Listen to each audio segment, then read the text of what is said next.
is Bob Cruz, very proud to be the Director of Community for Vivid.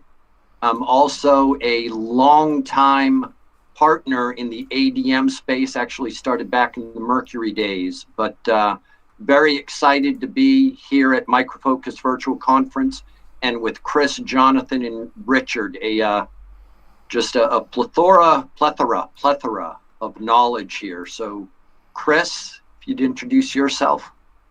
Sure, certainly. I've been with Vivid for a number of years now, and now I serve as the education chair on the board with these fine gentlemen and some other great folks. It's really a great chance to work with the staff to get more of a chance to touch the community and work with them. Myself personally, I've been using the Microfocus ADM suite for quite a few years now, specializing mostly in anything around functional testing and functional automation testing. And then recently did a session on AI and the growth of the use of AI with UFT for this year's universe. So if you didn't get a chance to check that out, feel free to, just because it's really important to know about the new things coming, because it helps breathe new life into the products that we have and really helps prepare us for the future. All right. I'm guessing it's my turn next because it looks like I'm the next in line on the video. I'm Richard Bishop. I work for Lloyds Banking Group in the UK, but prior to that, I've worked for Microfocus and HP Partners, and my involvement in the performance testing toolset in particular goes back as far as the very late 90s when I was working for a bank in the UK and involved in the use of LoadRunner. So I've used LoadRunner for over 20 years, or Performance Center, and I'm still very much a fan of the product. I work for a team who's responsible for training up people across Lloyds Banking Group to use the tools, demonstrate best practice, those kind of things for Performance Center and so on. And more recently, I've started to get into the things that Chris was talking about earlier, things like UFT, which is a skill that I'm developing. And I've been involved in implementing UFT mobile in the bank as well, or Mobile Center as it was when I first started. So I run a mobile test lab as well. So very interested to see some of the topics at the conference. I saw a sneak preview at the EMEA conference a month or so ago.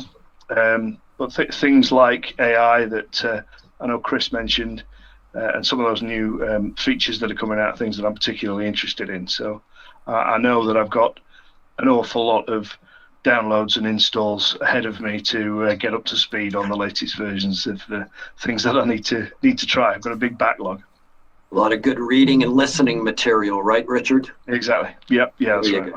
There you If go. I can throw out one item too, so anyone who's dialing in, definitely check out Richard's session at Virtual Customer Days this past year, because he did a lot of really great deep dive into what is now UFT Mobile and different use cases for it, and even sharing some really good tips about getting started with it, because it's I'd say it's a very good primer into getting adjusted to using it, or really trying to see how that would work for you in your environment.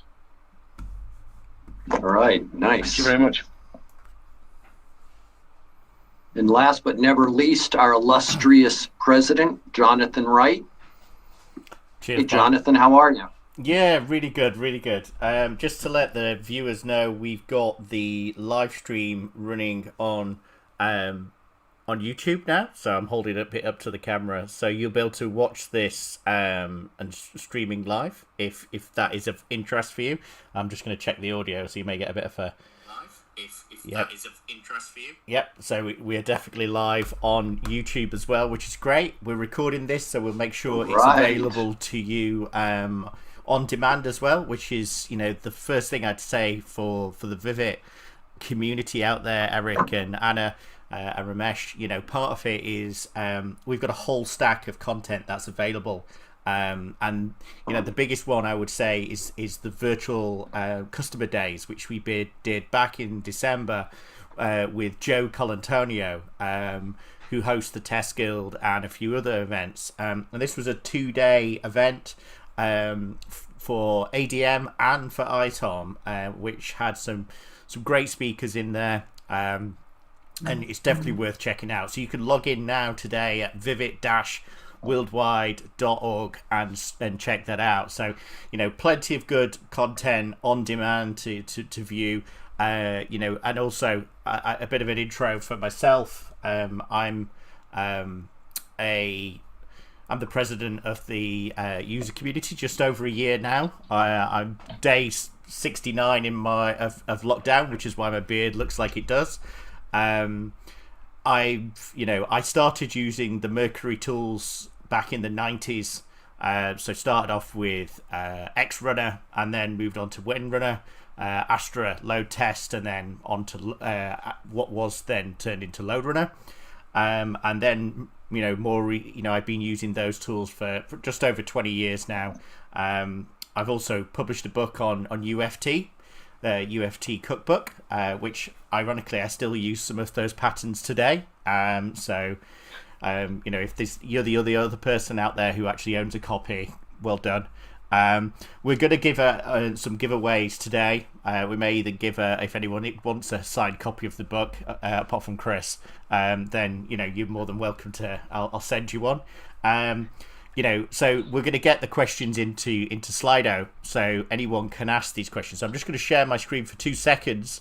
So we're not going anywhere, but we're just if we're able to make me a presenter for a second to just share. And hey, Jonathan, while you're doing that, I want to give a shout out to a visitor in our booth, Ramesh, who I know very well. Ramesh is our New England local user group leader. He does a phenomenal job. He and I worked together. Ramesh, was that 7 or 8 months ago, in putting a lug meeting together. He is just outstanding at functional test automation. And Ramesh, if you feel like joining in, I got to tell you, you just in Chris Trimper here, you've got some incredible functional automation expertise as well as in AI. And then certainly Jonathan wouldn't take a back seat to anybody. And Richard Bishop knows pretty much, I think there is that needs to be known on this planet, especially when it comes to performance testing. So Ramesh, if you have any questions or just want to give a shout out, let us know. So go ahead, Jonathan. Sorry about that. No, that's perfect. Sorry. Cheers, Bob. I'm just waiting to be promoted. If that's all right. Yeah, go for Jonathan. it. Only because Bob mentioned lugs, and for people who've joined and don't necessarily know what a lug is, I thought it might be worth just expanding on lugs and the types of things that we do within the community. So I know that's Bob's bag. Maybe he can just mention that before we bring Jonathan back. Yeah, so I'm as community director, what I do is I help leaders organize local user group meetings as well as SIG meetings, special interest group. And I've also been a leader of the Florida Lug for many, many years. So I encourage anybody out there, if you have any questions about organizing a lug, if you want to share any great creative ideas you've had, things that have worked well for you, please let us know. Throughout the day, we're going to be talking about how to have some fun with different meetings. I've got a lot of my different friends here to help me demonstrate how you have fun, like, of course, Batman. But anyway, thanks, Richard, for mentioning lugs and SIGs, which are just vital to Vivid and the community. Excellent. So we've actually got on the shared on the screen, if you can see, for the people who are attending at the moment, we've got the Slido questionnaire, Slido platform. So we're going to have a poll. So we're going to get some feedback about the, anything you want to give us suggestion wise, or anything you'd like to kind of communicate with the board and also the user community. So we're the largest independent software community for Micro Focus. We've been going for 25 years, so it's a well-established, well-oiled machine now with users in over 125 countries.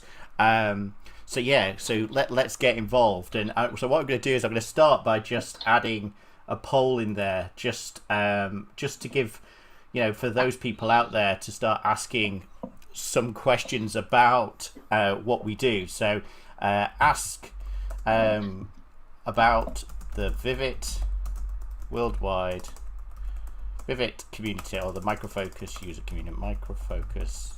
Microsoft. That was a fraudulent slip. Focus. I've actually seen Microfocus employees type the same thing by mistake, so you're in good company. I love Microsoft. There's It's a tough habit to break when you've been typing it for years. Okay. So let's get this poll started. And so anyone now could go in and just give your thoughts about the user community. So I'm going to add something in there for just as a quick kind of example of what will come up. So I'm going to just say awesome tastical community. So if I type that and send it, what you're going to see in a second is this board's going to light up. So every person who submits will have a chance to just put that on the board. The best comments and questions will win our prize draws. We're going to do a couple of prize draws. We're going to give out obviously, if you want a signed copy of the book, fine, but more importantly, you might want a voucher. So we're doing Amazon vouchers. So we'll post into the chat a little bit more about those, but get involved, submit something on there so we can make it a bit more interactive. But we've also got some kind of preloaded questions from our community members. So I'm going to just flick back over to the Q&A for just a few minutes and just kind of go through some of the questions that people have already submitted, and that may get the conversation a bit started, and then secondly it'll kind of give you a flavor for what we do. So hey Jonathan, we've got a couple folks in the room that we can see if they'd like to speak with you guys chat live. Yeah, sure, but so if any of them I don't know if we've had any chat on there, but yeah, if they're happy to add to be involved. So I see Eric and Anna. Yeah, Eric and Anna. Hey, you Eric can and raise Anna. your hand. Yeah, it's okay. We'll unmute you if you prefer not to. We can say hello to you and Ramesh you as well. So Anna, I'm coming your way. Here you go. I'm going to unmute you. Hello, Anna. Anna, are you there? Oh, This is very much like all those virtual conferences around the world all the time, where at least half the questions are right there. Can you hear me? Yeah, I'll try Eric next. Eric, I'm going to try you next. Eric, are you there? Says his audio is off. Okay. Okay, And Eric I'm and coming Anna, to Ramesh now. All right. Yeah, go ahead, Bob. Oh, I was going to say, if you all are just listening to us, chat and get into some of these technical conversations and talking about Vivid, please go out into the rest of the virtual conference there and let everybody know what a great booth we are to visit, and that they've just got some incredible knowledge. I mean, you heard Richard, Chris, and Jonathan talk about how many years of experience they've got. I've been in IT for 31 years, and I actually got certified in the ADM solution Windrunner, so I'm aging myself, back in 1998. So, we do love questions. Okay. Well, let us know. We can bring you in. And then Ramesh, I'm coming to you next. I'm going to unmute you. Hold. Okay, Ramesh, you're unmuted. Can we hear you? Can you hear us? Yep. Can you hear me? Ramesh, Hey, how you doing, Ramesh. bud? Welcome. Thank you for the introduction, Bob. So hope you're all doing good, right? So it's kind of remote sessions, and things changed over past few months. So That's for sure. It's a crazy world we're living in, isn't it, Ramesh? I know. How are things going with Vivid up in the Boston area, Ramesh? You've always been very planning committed. some meetings. I believe I need to talk to Terry about it. So I got some emails. So maybe after this virtual conference, we may plan something. Oh, that would be great. If I can be of any help, you let me know. Hey, do you have any ideas or any of your technical expertise you want to share with everyone, or do you have any questions for Jonathan, Richard, Chris, or even myself? Yeah, sure. The question I have is like, have you any one of you guys utilized that the new feature introduced by Micro Focus on UFT, yeah, the AI technologies, like, any experience on that, like, how the things works on your end? Um, Yeah, when we had a Chris, I can demo with talk a little Bob. bit about that if you'd Chris like. gave a great session. Yeah, go ahead, Chris. I didn't mean to cut you off. No, that's fine. That's the one thing that's interesting about virtual is the baton handoff between talking. So, yeah, Ramesh. So, we didn't get a chance to advertise it as much as we might have wanted to, but I did do a session at Universe on AI. It did get kind of meshed in other things there. So it started off Archie talking about roadmap. I spoke about the AI pieces more on mobile side, and then Graham England spoke about heavy use of UFT developer. So in the session I had, yes, I have been using it. In fact, I saw AI as a really good way to tackle testing. So earlier, well, actually not earlier this year, late last year, I guess, we were presented with the desire to do more with our mobile. They wanted to build a long roadmap for it so they could release more new features to our members. I work in healthcare myself.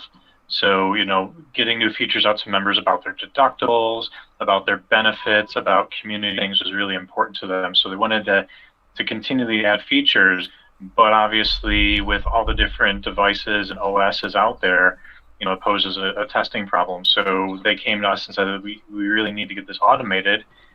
I don't know, but boy, I really just wasn't looking forward to automating a mobile just because there's just so many interesting considerations. Plus, I'm so used to working with web and desktop apps that I have more of an insight into. I don't really have as much insight into the app as I would have liked. So we decided to give the AI piece a try, and it's working out pretty well for us so far. So it's neat for really three big reasons I like it. One, it gives you the ability to interact with the app in a way that a user does. So you're interacting at that visual layer. So you're really interacting with legit buttons and text and things that are rendered for the user. Secondly, we're able to have one script that exists across both iOS and Android, and that was a huge win for me. And then the other reason too is I could easily write the tests. So I've been writing a lot of my tests just based off of screenshots. So using a screenshot, I'm able to, author the test. Right now, I'm not using anything that's more like natural language that I know they have on their roadmap.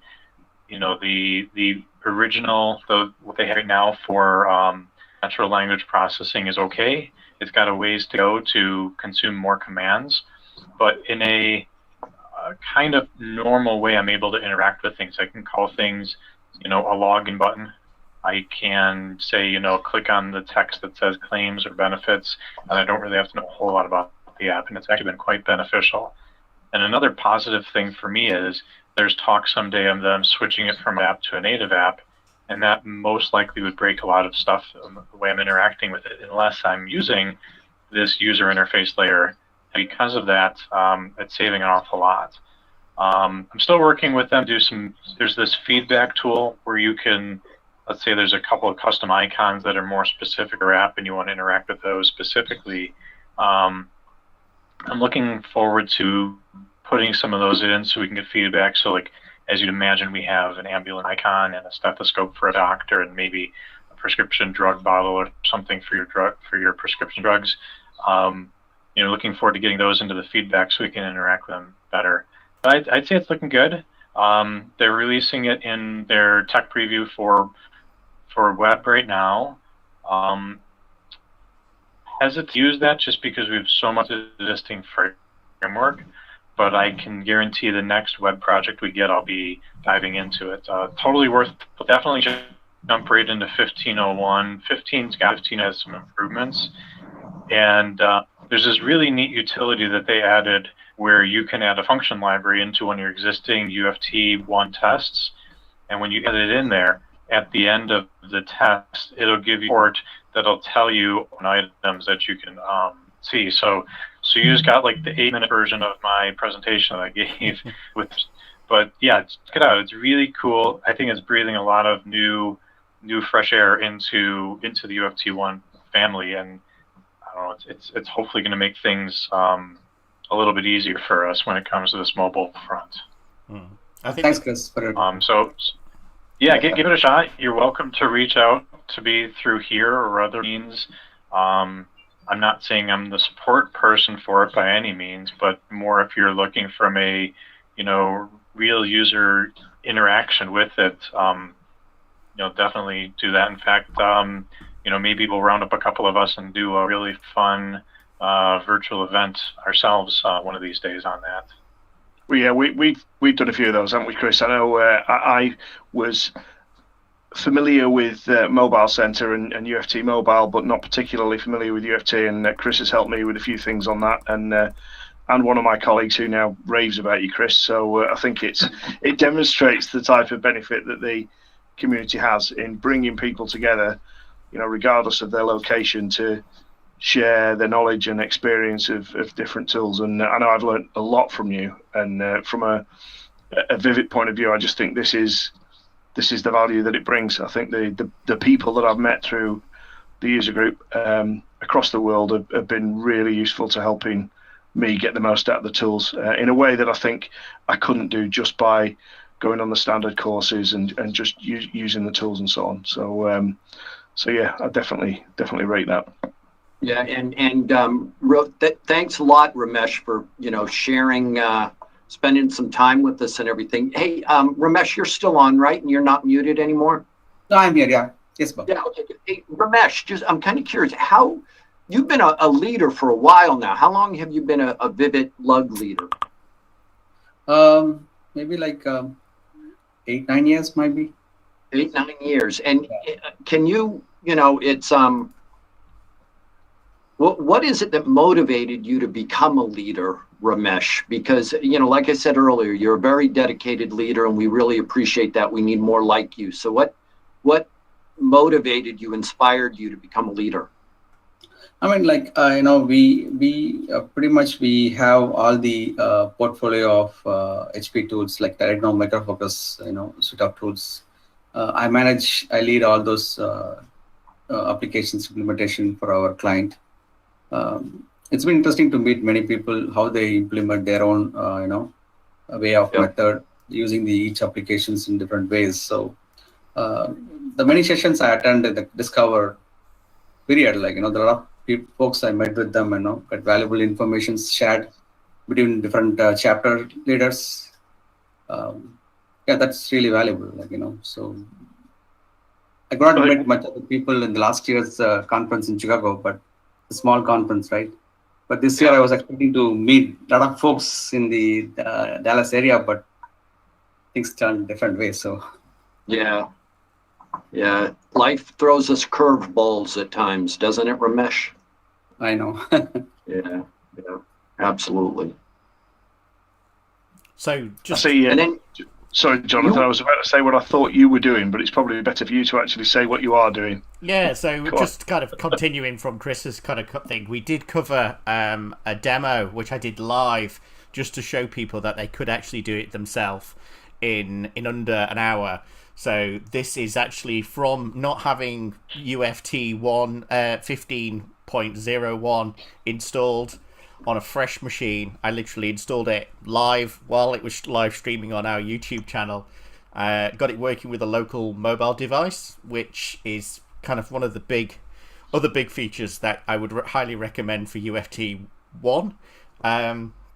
So what you can do is you can actually connect. So this is a physical device that I've actually plugged in here, and I'm working with the guys at MIT leading their QA for automation at the moment for their COVID SafePaths mobile app, which is a contact tracing tool. And we use UFT because you can inject things like location data. So for us, we're obviously needing to be able to prove that if one phone is in the same location as another phone for a certain period of time, then we can alert the user that they've actually may have come into contact with somebody who've got COVID.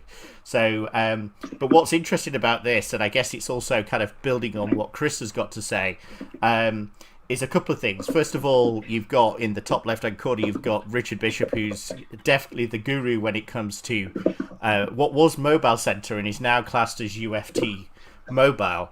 So by taking this first step on running these scripts and developing these scripts to run on a local device means that you're kind of ready to run them and scale up when you decide to go and maybe use the full UFT mobile capability in the future.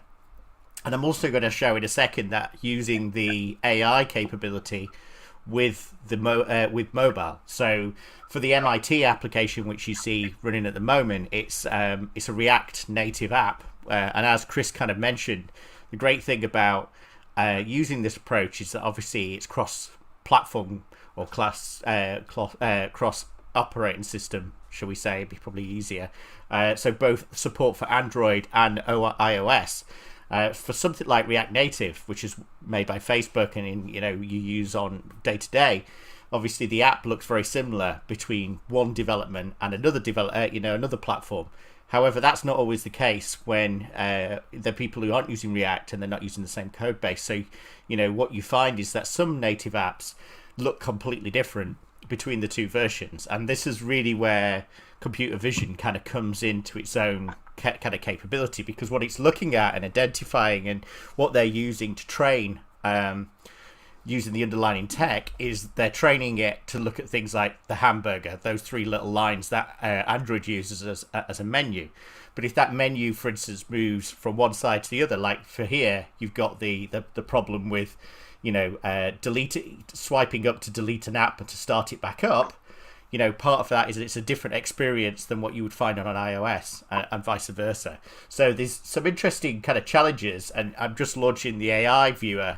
So there's a couple of things to kind of be really aware of here. So their AI identifying tools, so what was, back in the day was GUI Spy and now is kind of their object identifier.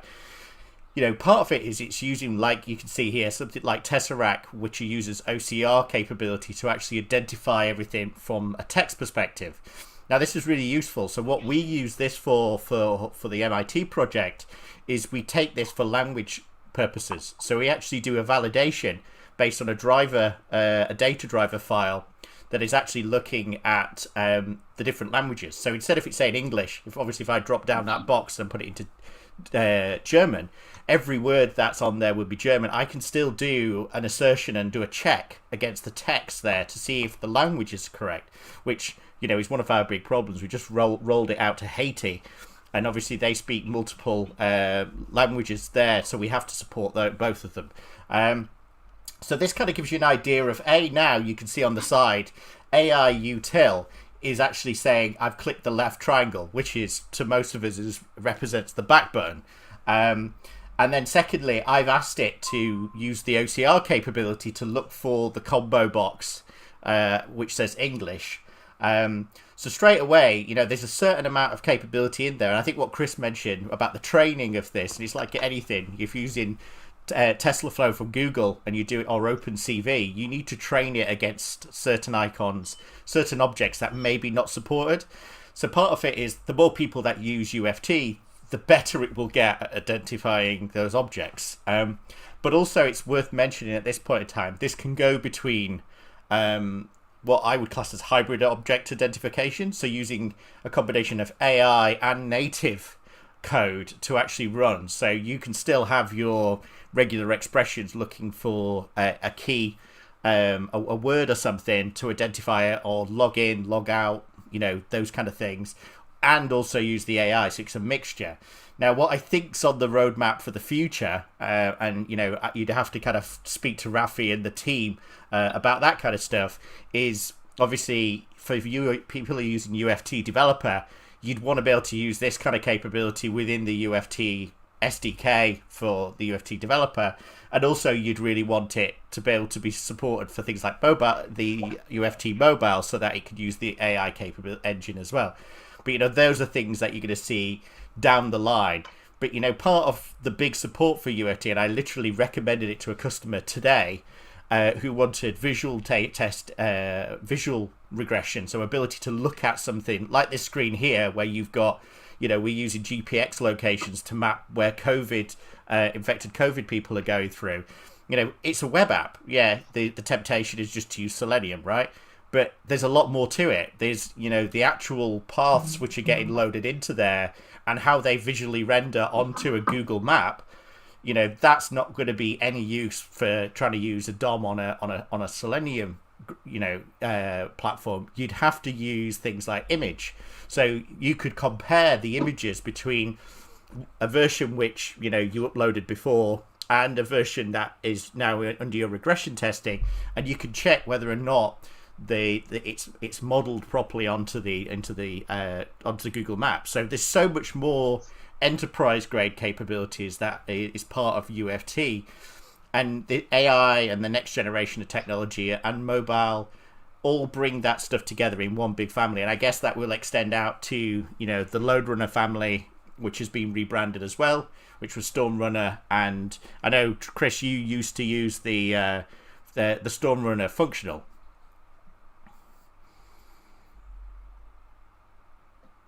He's nodding. He is nodding. Nope. I did the classic. I'm on mute. Yes, we've used that before, and I think there's probably going to be some of that kind of stuff coming back, especially as Micro Focus is working with customers and finding their woes, and I'm sure infrastructure issues are going to come back. So I wouldn't be surprised to see that pop back up.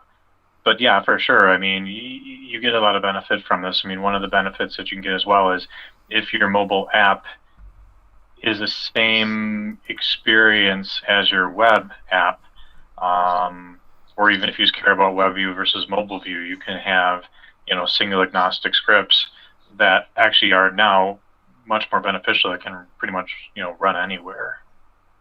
Another neat thing that I've been experimenting with is crafting, say, prototype scripts off of UX designs. So there's not an app yet. We just have mock screenshots, and I've been doing some experimenting with that. So you can even say, can I automate this thing? Well, yeah, you can start automating pictures if you wanted to.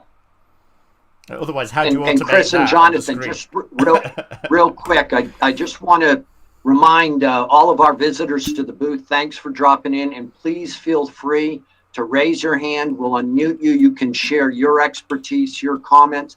You can ask any of us any questions, whether it's technical questions, whether it's about Vivid, which we obviously love talking about it because we're all directors on Vivid. So, and just a big shout out to Timothy, who joined our booth recently. So again, thanks everybody. Feel free to ask any questions or share your comments and expertise. All right, Chris and Jonathan, sorry, you guys are on a roll. No, there's one thing that's also worth mentioning, which has now scrolled off the screen in case we forget. Ramesh, if he's still around, may be interested to know that Terry shared details of a virtual LUG event, a local user group event in New England on the 10th of June. So obviously we aren't able to meet face-to-face as we've traditionally done, but at least we're doing what we can to try and make sure that we can meet virtually. And obviously there's a lot of great technology out there, and that's something that we're keen to do. We often, as local user group leaders, and I think all of us are local user group leaders, as well as being involved in the board at Vivid, we often run events immediately following on from Universe conferences, or prior to that, Discover conferences, and going back to the Mercury days, we used to do similar things. And it's good for those of us who've been able to go to the large events to basically distill that knowledge and deliver it at a local level. And so that's something that we've done a lot of, and there's a lot of new releases which perhaps have passed people by if they've not had a chance to go to the major events.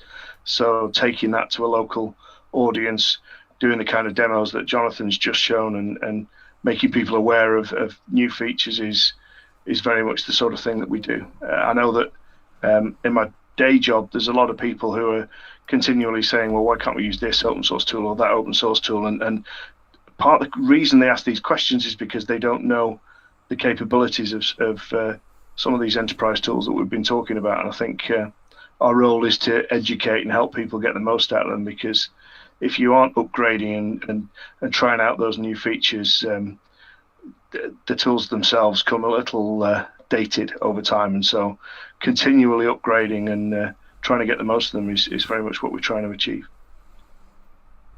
Yeah, so Great. I think that's. I know we got Timothy there. We've not had any questions come in yet from any of the participants, apart from Ramesh. Thank you very much for that great question around UFT AI. We will turn that into an espresso talk because we were planning to do a 15-minute espresso talk. So let me explain what that is, and it's actually one of the questions that we've got on the Slido board. So let me just put that up to the top.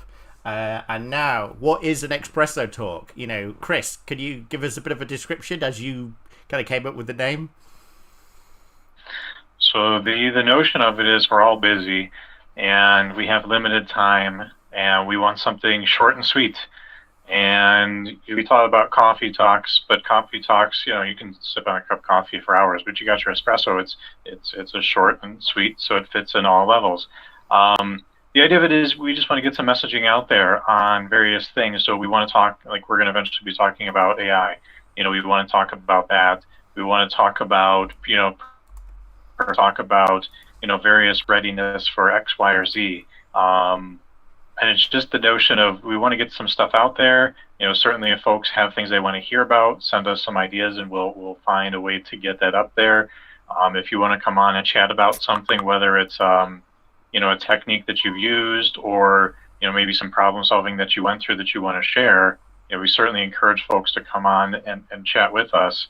And Jonathan's been kind enough to kind of, rally us together and drive it and just, make the idea come through and just make it happen. So we've got a couple of them. How many do we have now, Jonathan, out there? I forget how many are published. So we've got 6 4 or 5? That are live. 6 now? So you can literally go to the App Store right now, or if you've got podcasts on your local device, all you need to do is just literally go to and search for the word Vivid. We're the only one that comes up, so it's nice and easy. And the one that you're seeing at the moment, which is obviously Bob. Not wearing the same shirt, but it's close. Jonathan, I gotta let everybody know. I do not only have this red T-shirt and black T-shirt and red shirt. I have other clothes as well. Okay, so we're just checking. This is my Vivid go-to. This is your official Vivid uniform. That's right. He's definitely in there. So this is a great talk, but it gives you an example of just what the Espresso Talks is about. These session is 20 minutes long, so it's nice and short. This was a fantastic session. You can download it today just on the podcast app. And this is how to make fun with your doing your remote. So literally, this is live combined with, we live streamed this on April 22nd.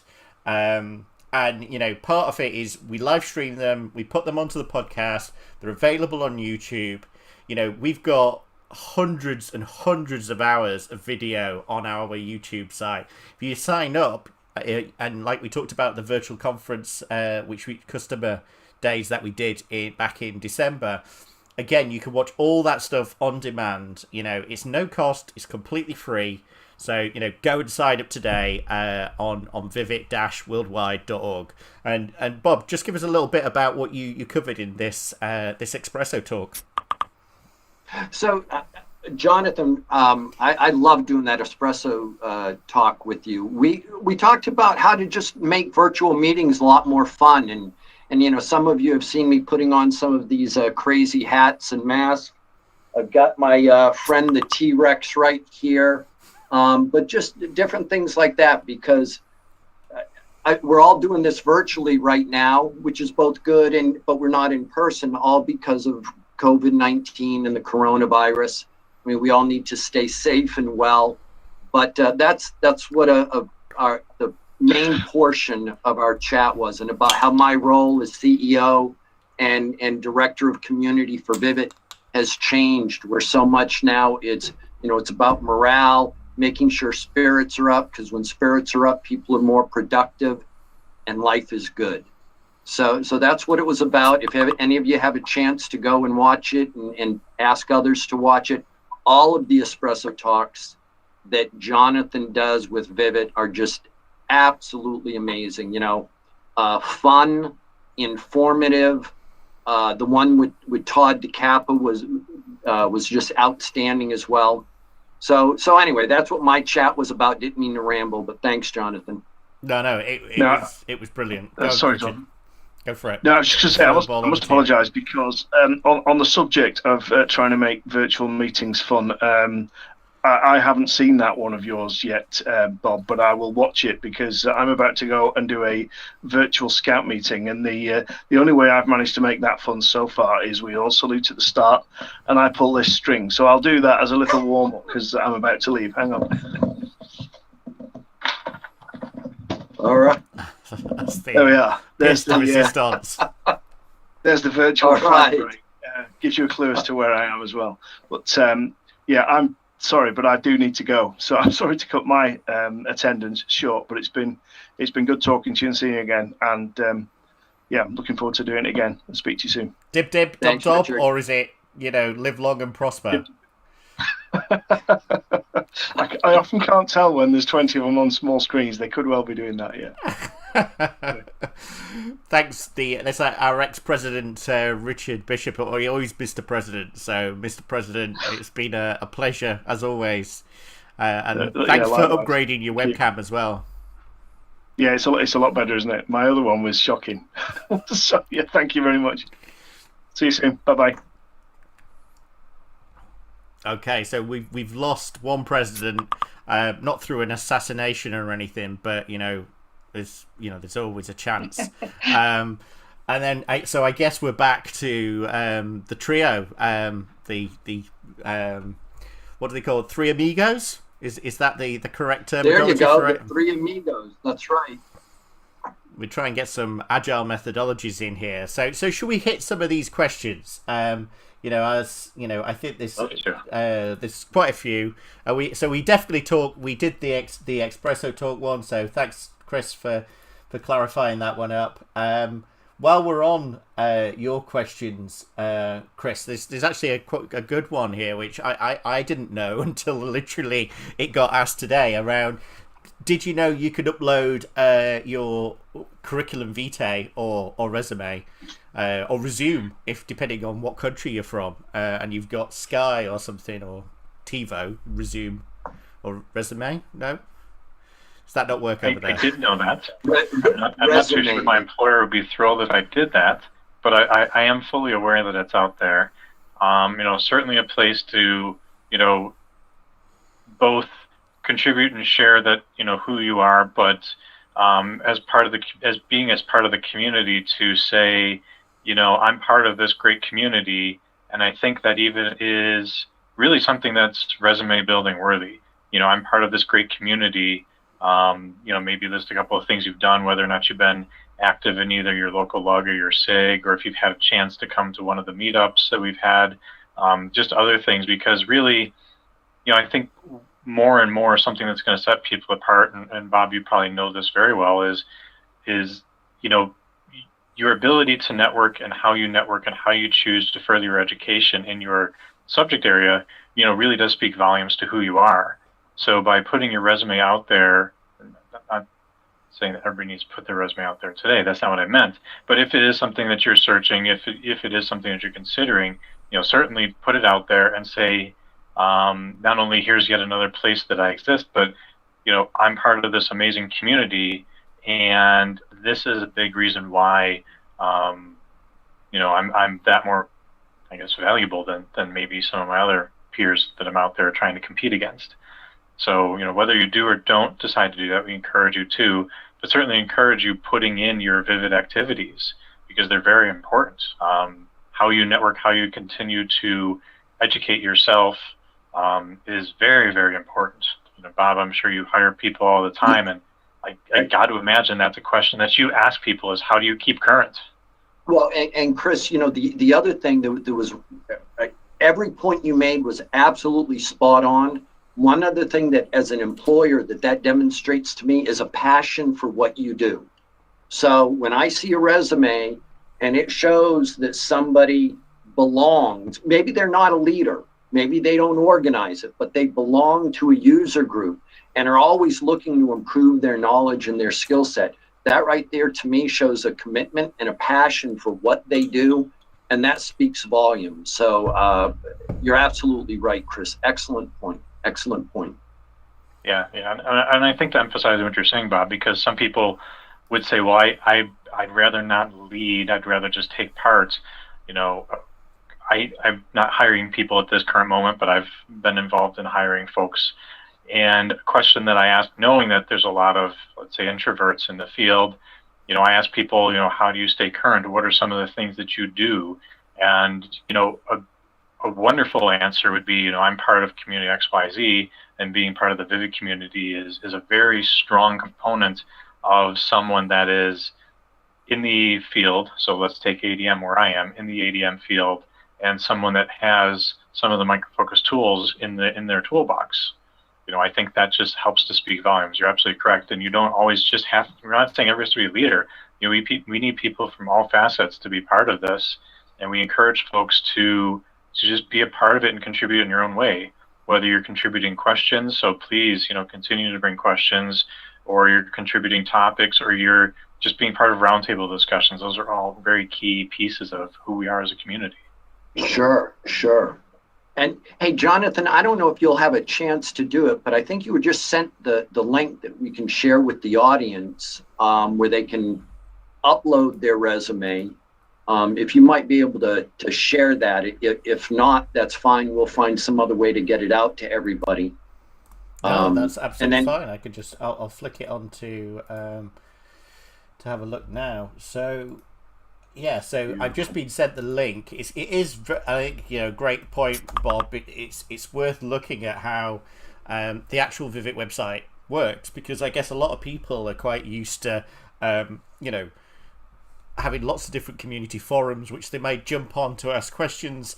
I loved, Chris and Bob's, your idea around profile. You know, I used to link, because when you register as a Vivid member, you have a physical URL. So I used to include that on my profile, so people could click it and they'd get a blurb about me. So all my interests, which I'd registered with the Micro Focus, different products, whether it was performance engineering or a specialist interest group that you might be interested in. And it was literally like a resume. It was literally this is all my experience. I've got 8 years experience using this tool. You know, I've got experience here. I'm interested in these things. And that's incredibly relevant for, you know, people are so used to LinkedIn as a go-to place now. But, you know, actually you can, as provided, you can actually go on and you can upload your resume and it'll keep you up to date for any career opportunities. And I think that is, you know, it's a great great opportunity. So you literally go to the Vivid Career Center, and this will probably prompt me to log in and actually upload my own account, my details. So this could be very embarrassing. But yeah, so I guess you've got to add in your resume ID, you put in your information that you're looking for, and you can get out there and actually, you know, you can submit an opportunity if you've got an opportunity which you want to advertise for free, or you can actually look for ones that are currently in your area. So yeah, really useful point that is. And while we're here, I'm going to just show 3 quick links because I think it's worthwhile. And I know Timothy, Anna, you're still with us, which is great. You know, if you hit the Vivid, this is the standard landing page as you come in. You know, there's some very quick things which we're gonna cover on this session. First one, obviously, how to join. Second one, updating your profile, which is useful because it allows us to kind of give you updates for stuff that could be, like we mentioned, the word lug, so local user group. We've been running virtual lugs, so Chicago or wherever you are in the world, you can subscribe to that local user group. I'm going to quickly show you what that looks like, just so you've got an idea of just how many countries we cover. So these are all the different local user groups around the country. I've already decided that I'm going to sign up to the Mauritius one and French Polynesia. So both of those ones I'm going to add myself to because, you know, it's definitely worth a round trip flight. But also, you know, part of it is, you know, you've got local group users. So, Bob, you're Florida, is that correct? That is correct. Yes, specifically right in the Tampa area, but we've actually done some outside of the area of Tampa. Excellent. So let's get to look at that picture. That's where we want to be.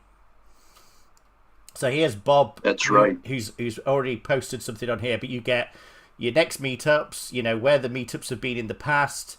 You can find out more on Bob's profile. So we'll have a quick look at Bob's profile here. And look, you've got all this information, all these products that he knows, Also, a great point, which we're going to talk about later on around this, what Vivid Speaker Bureau is. But this is if you want to get it more involved and look at the certifications.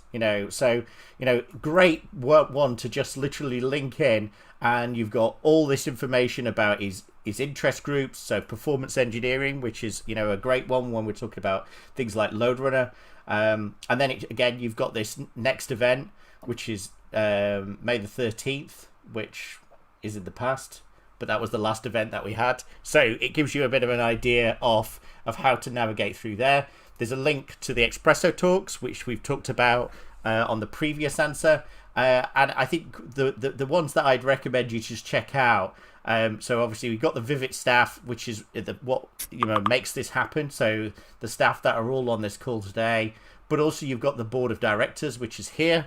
So you've got myself, Mark Ford, Todd DiCaprio, which there's an Espresso Talk with Todd, and he was JP Morgan Chase, but now he's at Splunk.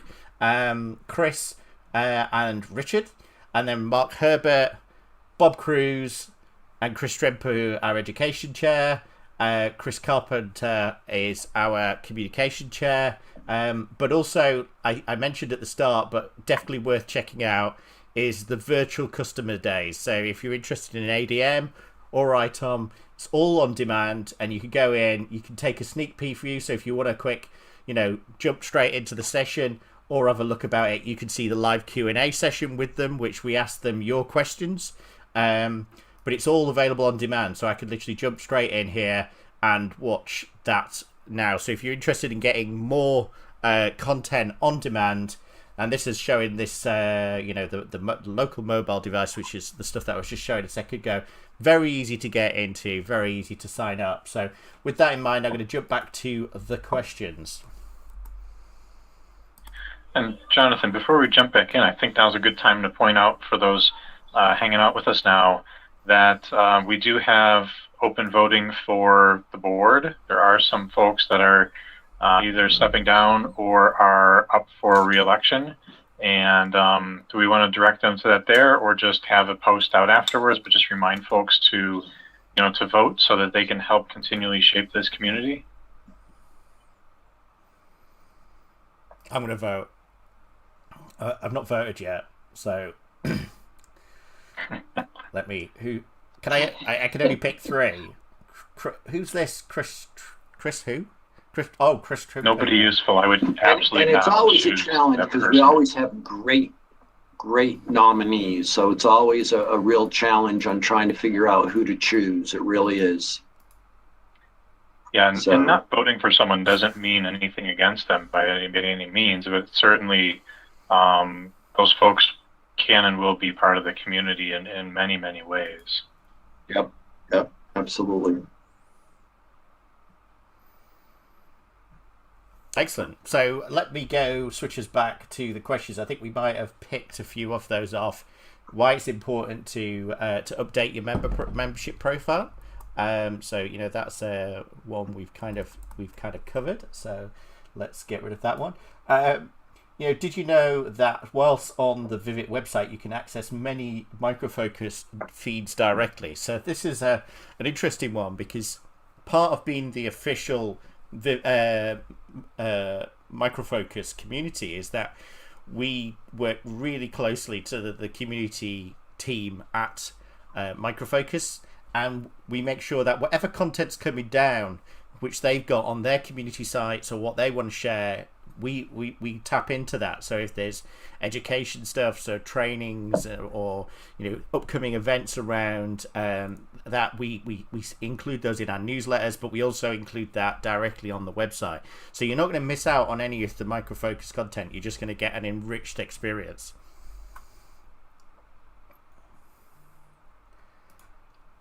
Virtual customer And days. gentlemen, I have to leave for about 5 minutes.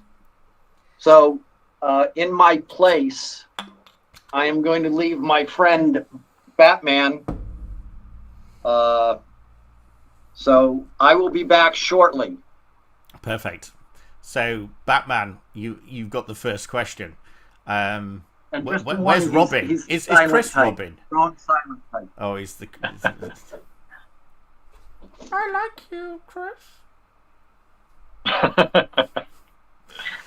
Yeah, it does speak so. So yeah, so I think we were talking. We've shown you kind of the virtual customer days.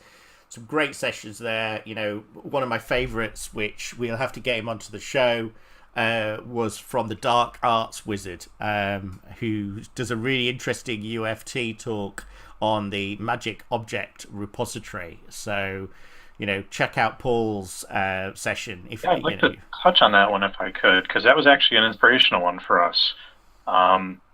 So that one's the reminder of a lot of things. So, you know, at face value, you know, it shows you some really cool things that you can do with UFT.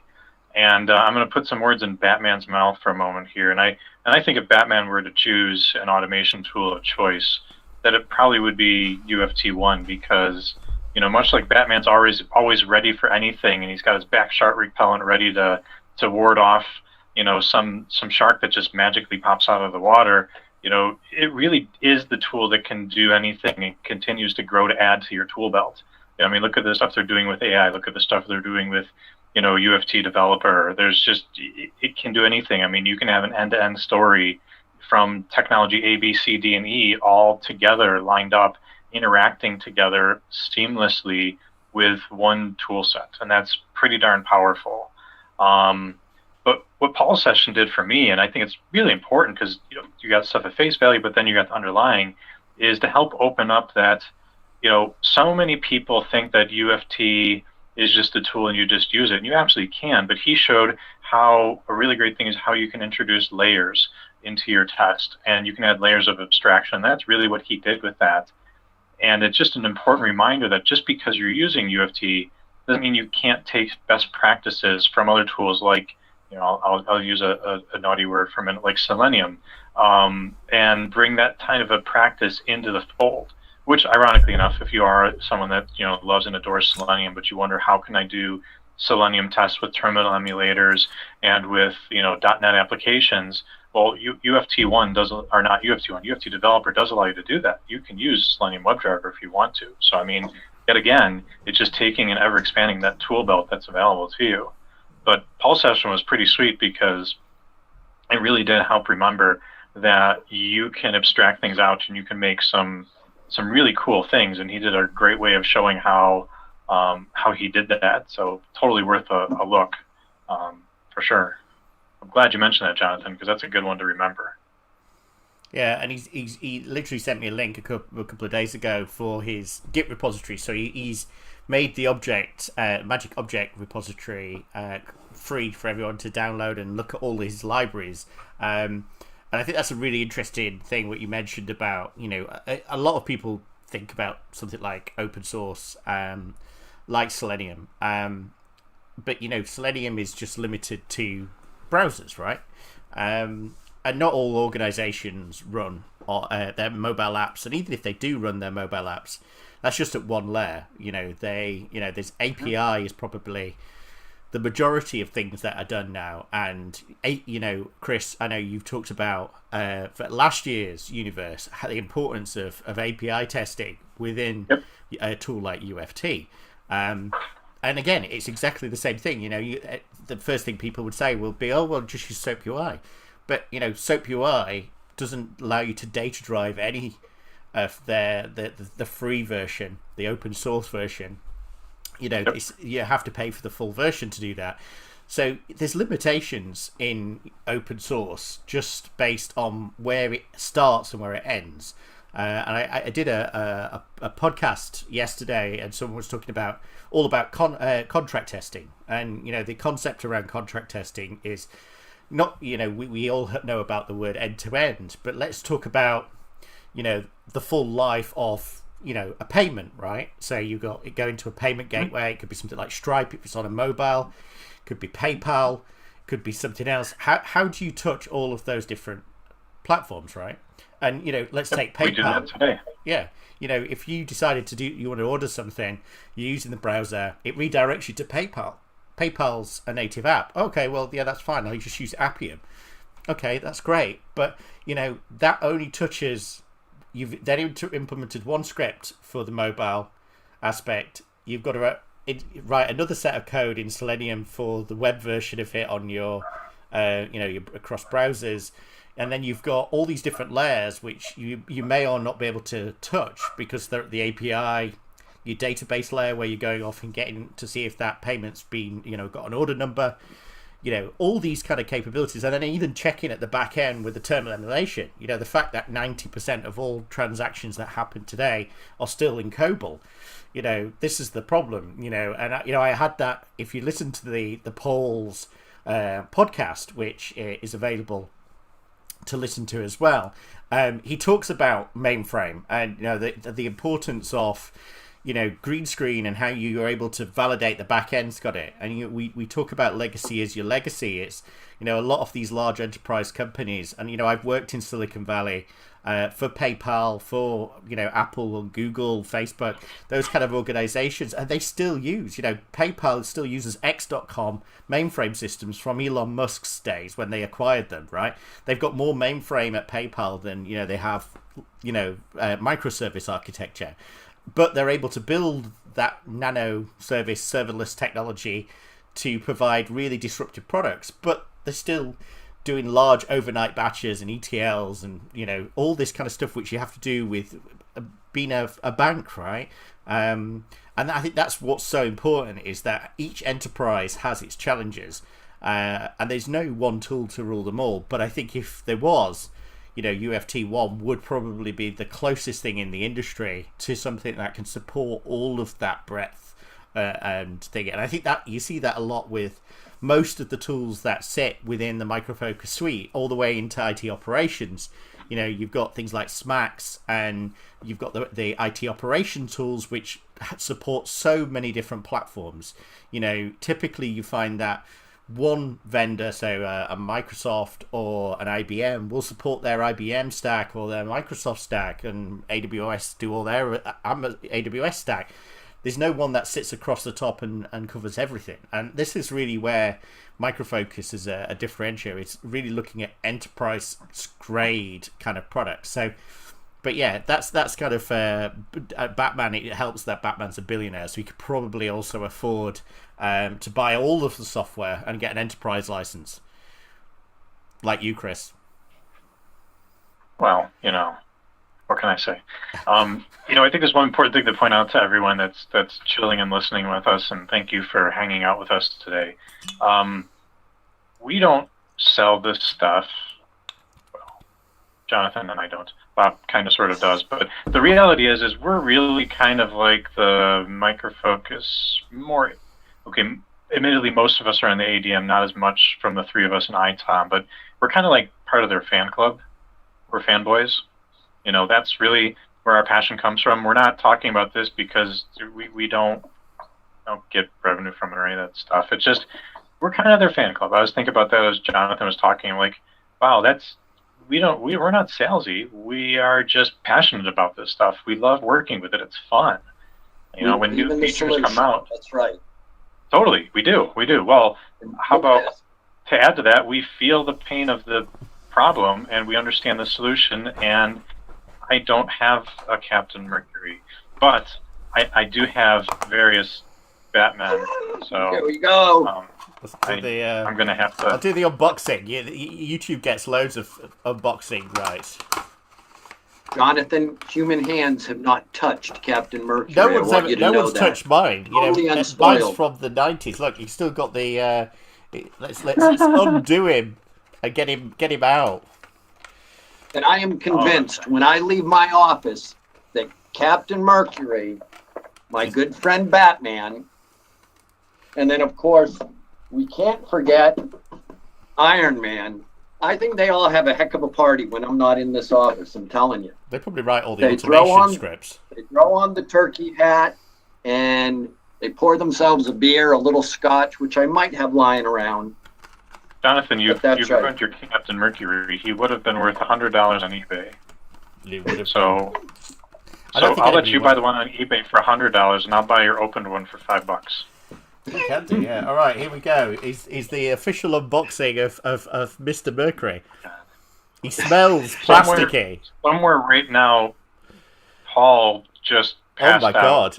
Well, the worrying thing is the guy who actually did this was Steve Filoni, who now works at Broadcom. But he came up with the idea back in those days to have these little figurines, and their arms reverse more backwards than they do forwards.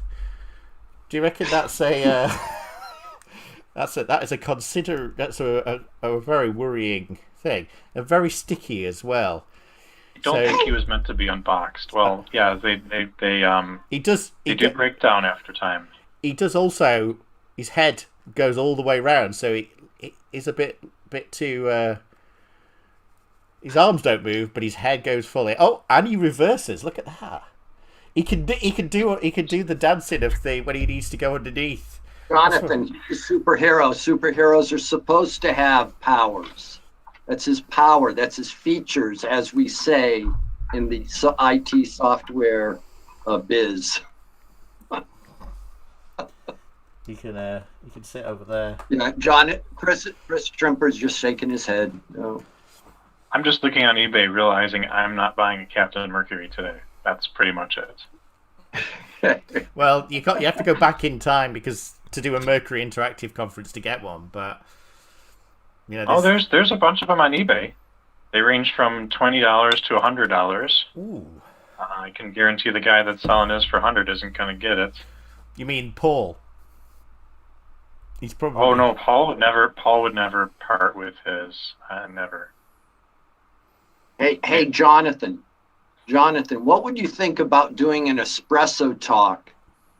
Just having all of the directors on, just sharing their technical wisdom, a few laughs, and maybe even a scotch or a beer. We make it, at a point when we can all join in. But I'm a firm believer, as Jimmy Buffett says, it's 5:00 somewhere. So. Well, yeah, so I've got think about that. I've got my Corona at the moment, but I think we could probably do a dry run on this, Bob. So let's say one word which we associate with Micro Focus, and then pass it up to the person above. So let me get my little ball, my scrum ball, so we can throw it to each other, or we could use Susie. Susie's he's no longer part of the family, but she still cares about Micro Focus, right? So let me just throw the one straight up to you, Bob, then over to Chris, right? So Micro Focus, quality. DevOps. Well, what I'm holding in my hand, if I throw it, it's going to break my monitor. So I'm not throwing anything. Innovative. Enterprise. Oh, we're going around. Certifications.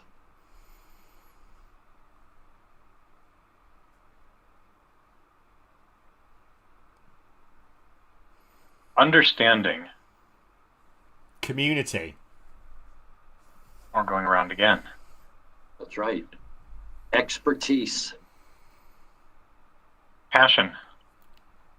I like that. ITOM. What'd you say? ITOM or Smacks. What's that word? Oh, AppSec. Well, now we're doing that. Enabling. Vertica. Vivid.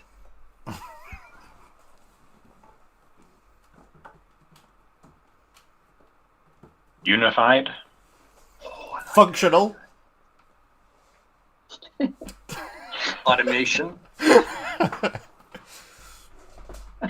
But like, speed it up, speed it up, speed it up.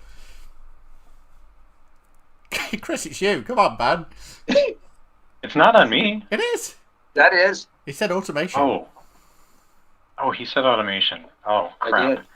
I Virtualization.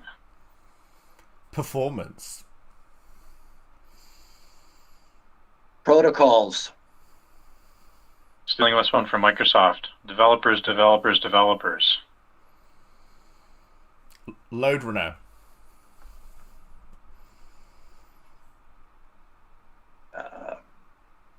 Performance center. That was cheap, I know. There's no such thing as performance center anymore.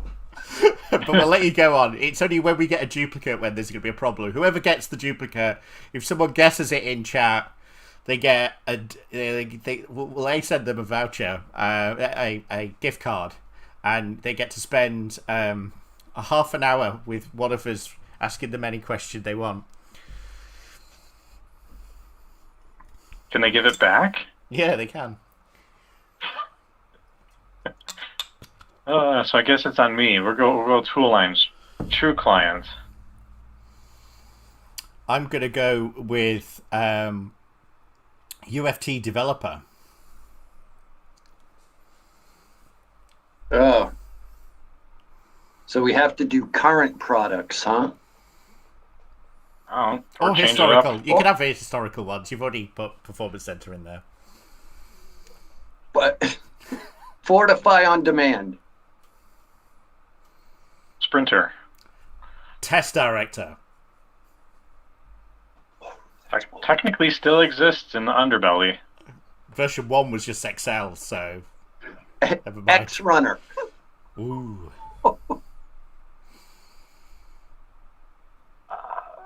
Codeless UI. Windrunner version 9.2, which I have the CD for, which was the last CD ever made. Wow. Wow. You won't find that on All right. I actually like how some of the directions still refer to things as the CD Yes. or DVD. APT. APT. Don't know what that is. AI test or API test. Astra quick test. Oh, wow. I don't think we said quick test professional. We didn't. No, you're in. No, we did not. I'm gonna tip my hat to Storm Runner Functional. COBOL. Ooh. Oh. Now the Well, big guns are spaghetti coming. code.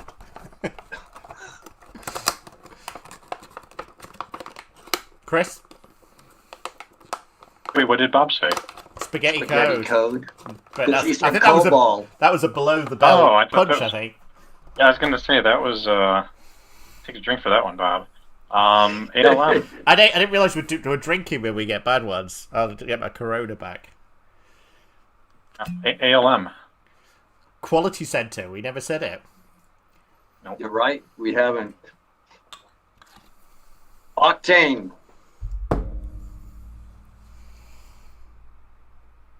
Load Runner Developer. I'm gonna go with Agile Manager. Whatever happened to that? Oh, you're not kidding. Oh boy. Hold on, guys, 'cause I've got to open up my meet my little friend. Uh-oh. I'm sweating bullets here. Traceability.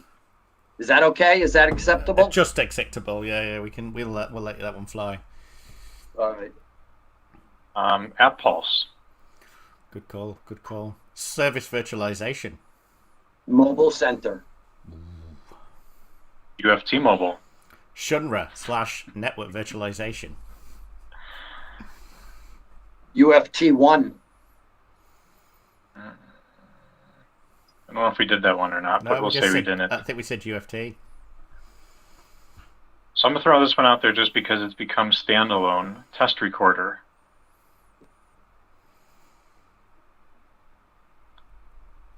GUI spy.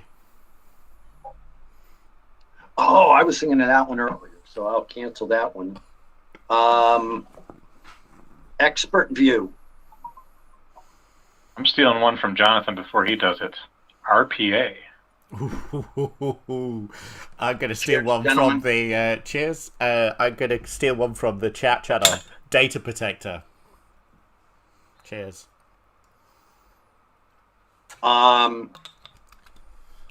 Source code analyzer. Trying to think of the name of it.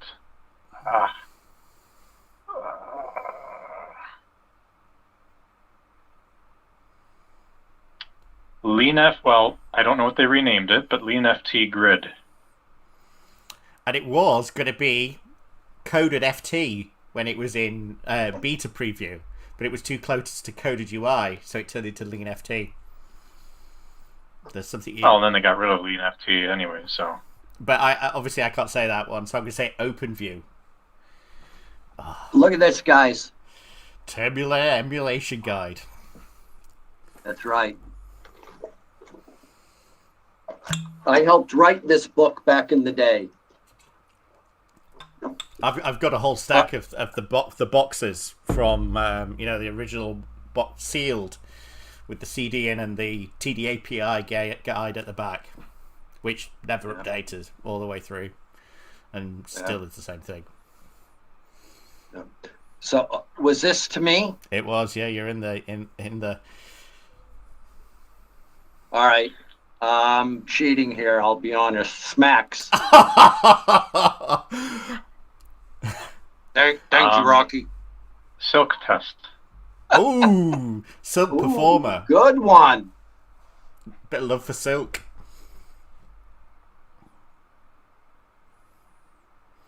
Come on, Bob.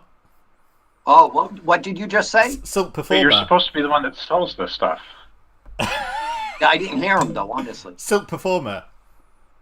Silk Performer. Okay, very good. I think they're still selling. He's looking on the SKU list. No. He's got to tell us the price as well for each one. No, he's not. Nobody can actually read that thing. No. Oh, jeez. Okay, I'm sweating bullets here now. I'm failing. How about, did we say Stormrunner Load? No, we didn't. No. We said Stormrunner Functional. Very different products. I'll take a child of that view, then. I'm going to do Load Runner Controller then. Well, then I'm going to go with the load generators. Well, to top it off, I'm going to do load runner analysis. Oh, now there's the punches coming through. I'm going to go with heritage names now, so I'm going to go Mobile Center. Which we didn't Nope, say. actually, Bob used that one. Did I? said that one earlier. Oh, I'm out then. It's head off to Bob and Chris to see if they can do the last 600 products from Micro Focus before the 2 hours runs out.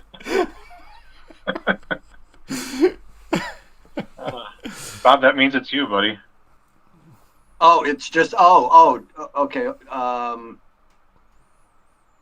Okay. That one. Darn. I'm gonna have ArcSight. Oh, good one. I'm gonna have to rush you in if there's PPM. IT governance. Crap, you had one. We did that. Oh my goodness.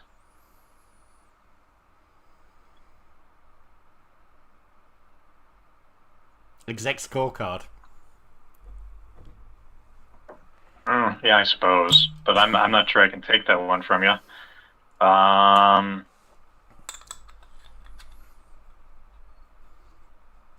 How about Load Runner Community Edition? Can I get that one? Yeah. I mean, it's a distinguished separate piece. That's, you know, if we're going for the what is it that's in our community, that's a big one. It is, yeah. Yep. And it's the hard work of Todd DiCaprio and Sean Evans before they both left HPE. So thank you for Community Edition. I might lose on this one because we might have said it already. Lean FT? You did. We said Lean FT. Bob is out, and our all-time winner today is Chris. We had Test Director from Ramesh, but unfortunately we'd had Test Director and the TDA API. I don't know if that was our best or worst game. I don't really know, but we managed to do it. Should we go back to the questions for... So we've done the... Before we lose anybody? Yes, we should. So, let's go with... What is the Speaker Bureau? And I'm going to pass that one to Bob. Yeah, so the Speaker Bureau is actually a portal or a page that you can access in the Vivid platform, which lists different individuals who would be more than happy to speak at your event. So I'm sharing that with all of you, especially that are LUG leaders or SIG leaders, or that know LUG leaders or SIG leaders, and you want to give them an idea where next time they have a LUG meeting or SIG meeting, they can get a speaker, or to those of you that might be interested in speaking at some point. So I have no doubt that Jonathan and Chris are on there. I'm on the Speaker Bureau. So yeah, that's what the Speaker Bureau is. So of interest to everybody for different reasons, but an outstanding resource for all of you to use, you know, for your next LUG meeting or SIG meeting. And there's a lot of kudos as well with doing, being on the Speaker Bureau, in the sense of, you know, I remember, you know, fondly of the Vivid community when, you know, tuning into well-organized SIG events, so specialist interest groups, used to get some fantastic speakers in there. So I remember Todd DiCaprio ran a great session with Wilson Marr, who, you know, used to have on his, I think he still has on wilsonmarr.com, he used to have all the Load Runner resources that he, you know, he used to be the guru when it came to Load Runner. And it was just a knowledge fountain of really good ideas. And, you know, for people who are starting out, it's great to have, you know, to sign up to those specialist interest groups. And then for those who've got something they want to say, you know, and have a story to tell, you know, then it's even better. You know, you don't have to be an accomplished speaker. You can just come in, do a 5-10 minutes kind of feedback on what you're doing, how the tools are helping you work, and that will help somebody else. So, you know, it's definitely worth signing up. And I'm going to throw the next one back to you, Bob, again, actually, is around upcoming events. So how do people understand where I know you look after our local user groups, and, you know, especially the 20 odd we've got scheduled for America this year. You know, how can they find out, you know, what events are going on and how to be part of those? So, you know, one of the easiest ways is if you go into the Vivid platform, you can find SIGs categorized by the special interest group. So there's, you know, for performance testing, functional automation, there's even, you know, one, if I'm not mistaken, for COBOL, because Micro Focus is in that area. And I made the joke about spaghetti code, but just to let everybody know, I got my start as a COBOL programmer back in the 80s. But, you know, so with SIGs, that's one way you can do it. And then with local user groups, the local user groups are categorized by region, territory, state, you know, whatever. So if you were to go in there and take a look at a particular region like Phoenix, let's say, where Mark Herbert just does a phenomenal job of leading that local user group there, and you can see what kind of upcoming events are going on. And for all of these, you can register, get on an emailing list. So, you know, just those several ways to do it, Jonathan and Chris. We do our best to make it easy for members. No, I literally got an email today saying that there's a local user group in London, which I know Richard, who left us earlier, organises. So they've got one on ALM Octane, which is really interesting. And I've just signed up, and obviously now because of the pandemic, where we switched those into virtual events, but that's really good because it means anyone can attend any region really. Have you got any advice on the social channels or any other ways you can find out what's coming up? So on the social channels, make sure that you belong to the Vivid homepage there, so that you follow Vivid so that you get notifications. So everybody's definitely going to want to do that. And then, hey, just real quick, I want to give a shout out to Randy. Randy, welcome to the booth. If you have any questions or any words of wisdom. Oh, look at this. He is saying something. All right, Randy. He's saying, hi, gang. Just wanted to stop by and thank Vivid for sponsoring Virtual Universe. We really appreciate all of your support. And for those of you that have never met Randy with Micro Focus, he is just phenomenal. He was just, Randy, want to give you a personal shout out. I had the honor at ADM Summit in Chicago last year of moderating the Ask ADM Anything with Tali and Rafi and Archie. And Randy was just so much help. It was just so much fun. He's a true professional. And we just appreciate your support, Randy. Thank you. Hey, Bob, I'm going to unmute Randy. Randy, hold on. Perfect. Randy, you're unmuted. I was hoping that was going to be the case, but I didn't know who else was on. All right, Randy. Yeah. Hey, Bob, thanks for the kind words, but back at you. Yeah, Thank you. had a great relationship with Vivid for a long time, and look forward to future events, whether they be virtual or physical or somewhere in between, who knows, but got a lot of good things to look forward to. But just wanted to officially say thanks for all of your support. Thank you, Randy. That's great. Thank you very much, sir. Really appreciate it. And we're all looking forward to doing a lot more events with Micro Focus. We're committed to the solutions, to the organization, and we have so much fun with everybody at Micro Focus because we got to keep it fun, right? You bet. Yes, sir. If it can't be fun, we should go do something else, right? That's right. I'm not sure of the exact saying, but when it's fun, it's not work, right? There you go. Since we're all like sitting somewhere that doesn't probably feel, well, I don't know. Either you guys are faking me out with your backdrops or you're not in your living room, so that's good. Mine is real. That's great.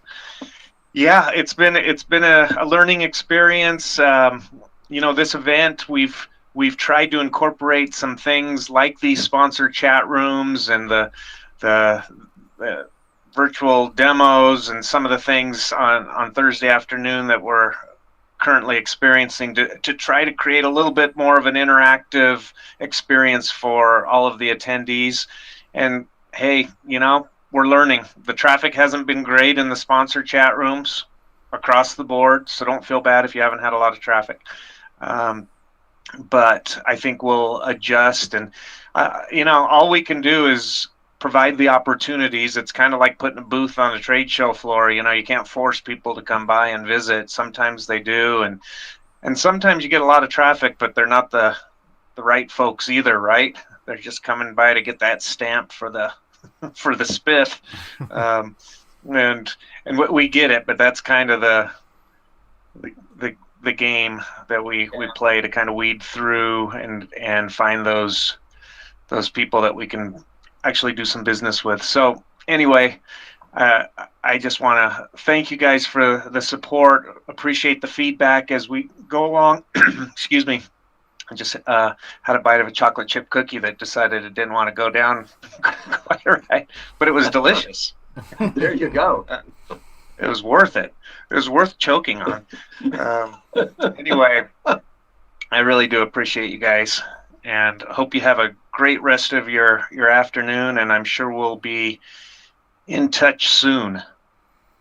Thanks, Randy. Thank you very much. Thanks, you take Randy. care now. All right. Talk to you soon. Bye. All right. Cheers. I think it's probably a great time to obviously make a massive shout out to Jennifer Murphy, who's the CMO. She's put a lot of this together. She did a great kickoff on 2 days ago for the keynote. So for those who checked out the keynote, it was a great session. Great input around the CIO agenda and also the Gartner insight on how business is going to be after the pandemic. So go check that out. The same goes for both the ADM and ITOM keynotes. So they're all available on demand on BrightTalk. So go and check those ones out. And also Dan Wood, obviously from the UK, it made a big impact on organizing the virtual universe, and we've already got notified of they're going to do a virtual event for APAC. So if you're in APAC region, you're going to get a virtual event as well, and we've got some other ones that are lined up from Micro Focus. So it's plenty to look forward to. And virtual content, the great thing about it is all available on demand and you can watch it when you want. So that gives a lot of flexibility. So I know we were kicking through some of these questions. I'm going to move over to kind of Chris for a second and kind of go back to the how do you obviously from an education perspective and learning from each other, the whole point of, I guess, these chat kind of interactions and being able to bring people in and out and kind of engage with them is that kind of communication. So how do you find the best way to kind of connect to people in the community and and meet other members? Well, in lieu of having a physical event where you get to come and meet people between sessions, typically the way I used to meet folks in prior years, back to the meeting Ramesh back at the Chicago event, is you'd come out of a meeting or one of the sessions, you'd be all jazzed up about the session, you see who else is really excited about it, and you'd conduct with them. But there's just so many ways, whether it's attending the same sessions, whether it's something like this, or in the lugs and SIGs, you certainly get to get a feel for who's there. Folks may think that we call their names out so that we, you don't think that we're talking to ourselves. That's not totally it. We want to acknowledge the community, and by acknowledging the community, you get some names out there. And very frequently after a session like this, or after one of our webinars or other things, I'll go onto LinkedIn and I'll just reach out to an individual. I've actually had a variety of individuals that I've been chatting with. In fact, Richard Bishop mentioned it earlier, where we just do peer sessions, working with them, and that's one of the powers of the community. And I think this need to rely on virtual capabilities is really going to help out. So I live in a geographic area where we get lovely snowstorms, and those snowstorms may prohibit people from meeting. So our lug isn't as active as some of the other areas, but one of the things that can help make us a lot more active is going virtual and staying in touch virtually. And that's something that can absolutely help out. We have presence on Facebook, LinkedIn, Twitter. I'm only on really Twitter and on LinkedIn. I don't really do anything on Facebook. But there's all those areas that you can follow. I've been interacting with individuals on LinkedIn through some of the threads and on Twitter that I haven't met before, and meeting new people just from following both the universe hashtag as well as the continually following Vivid Worldwide and seeing people. So without being physically in front of people, you could just share common threads. Following entities on social media is now more powerful than it's ever been. If you're big into ADM and you're following Vivid and you see some ADM topics, you might comment on it, and then you're going to meet like people. So just because we can't bump into each other as we're walking out of a session room, we still have that ability to see each other virtually. And I would really love to see for both the lugs and SIGs is get that speaker bureau growing. Don't be afraid to put yourself out there. If you want pointers on how to present your content, I would probably put up there the three of us and other big members in Vivid who have spoken often to give pointers. I'm sure Bob, Jonathan, and I can give pointers to anyone to, kind of coax them along and help them find, what medium they're comfortable with to share their voice. Just get out there. Don't be afraid to take that first step forward and meet people. Reaching out to someone because you liked what they said can be very important. Someday later in life, you might find yourself with a problem and say, wait, there's that individual. I took the chance and I reached out to them and I talked to them, and now I can, harness their knowledge. Certainly you can always reach out to the community as well, but those meets that you get through the community are so powerful. Yeah, I think that's a great answer, and just reminded me, and I haven't seen him pop in yet, so but Damien did a podcast on communication and how important communication is, and he spoke at a number of different events. Ineffable Solutions is the company he works for. He does workshops on helping people do better requirements, and he's offered to do a virtual clinic for us around communication. So we're going to schedule that in the calendar, and what that session's going to be is it's an hour session to kind of talk about how can you improve your communication. So kind of building on what Bob kind of put through about this new this new way of interacting with each other. I think that would be a really good platform for you to ask questions about how to work better whilst even getting back into after post-COVID happens. So with that in mind, I'm just going to ask again around the team if your big tips around what you've done during the pandemic, and some of the tips that have helped really to work better with your team. I'll start with you, Bob. Yeah, so I'm going to use an analogy that I think a lot of people can relate to, especially a lot of the older folks, like myself anyway. I think about transitioning from waterfall to agile, even in my communication. So where at one time I was making less frequent touch points, each touch point would last longer. Now I'm making a lot more frequent touch points, but they're shorter.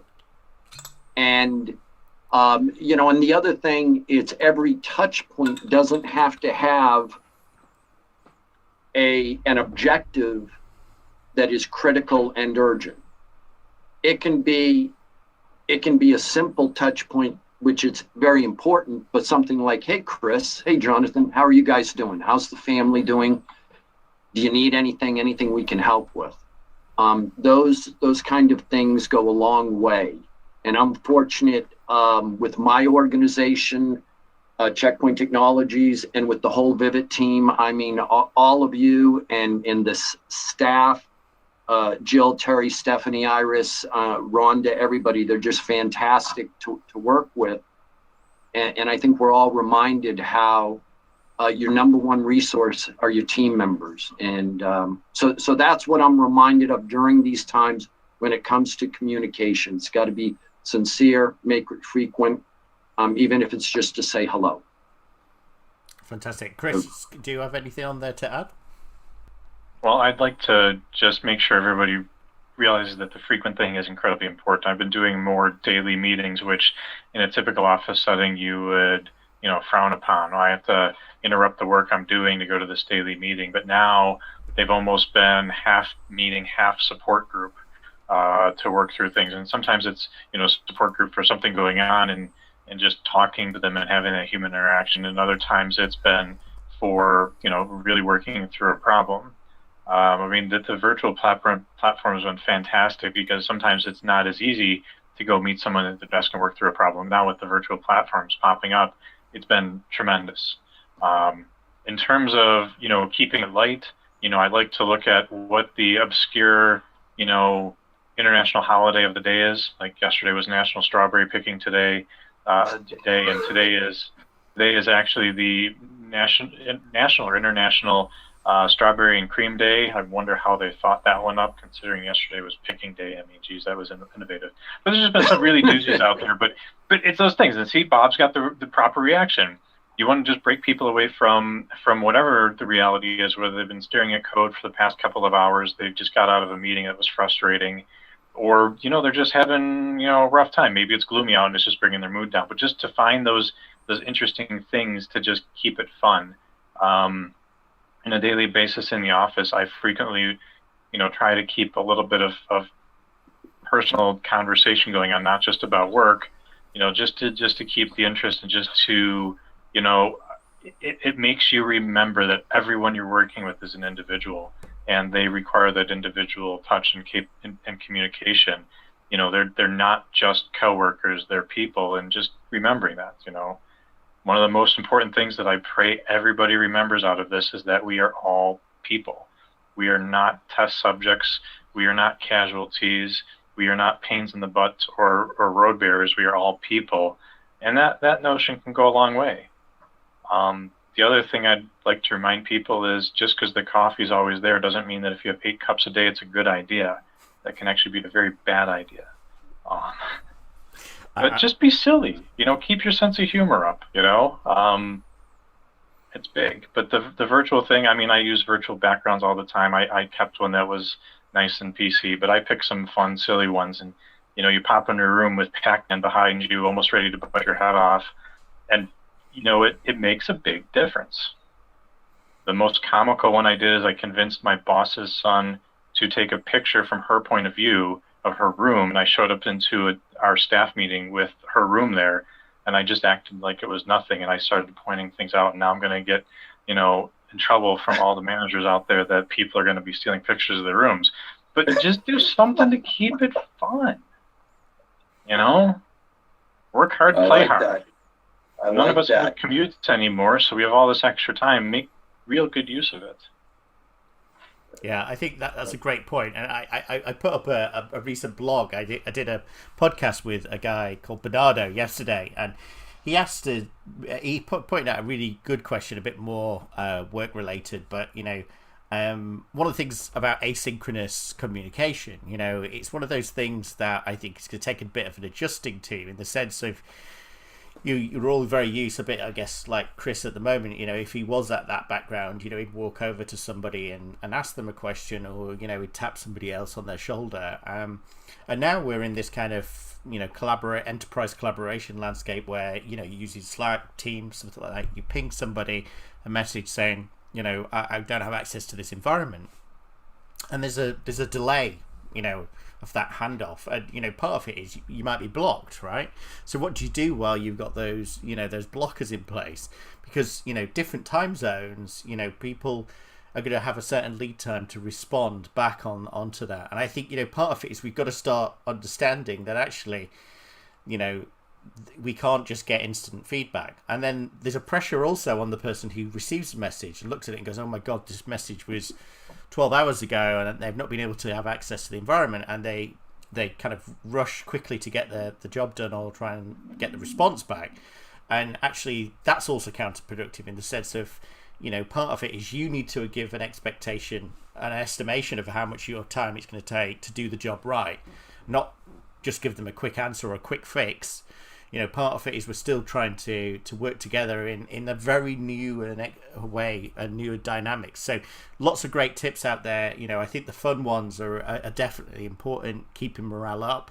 And also mental health is another great one that I've put on there around neurodiversity.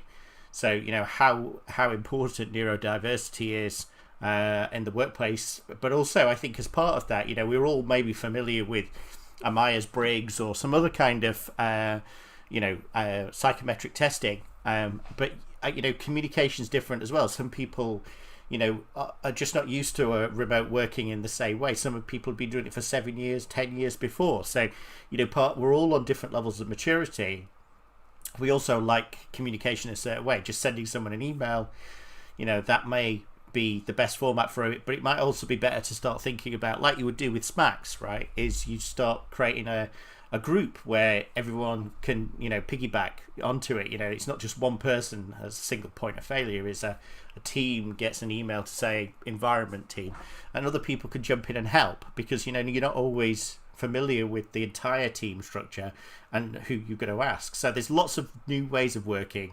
And, you know, part of what Vivid is here is to help you with those kind of new ways of working and share some of the tips and tricks that we've done. And I know we've covered a few of those in the Espresso Talks, and it will be a big topic going forwards as well. So I'm going to go back to the questions now. And, you know, I know we're kind of getting to the point where we're probably going to start rounding up. We've got the last 10 minutes. Hey, Jonathan. Yep. Do you mind if I interrupt just for 1 second, since we're wrapping up, and I don't want to, Anna and Ramesh, hopefully you're still paying attention, you know, and you're still attentive, I should say. We see you on there, and thank you so much for hanging out with us for so long.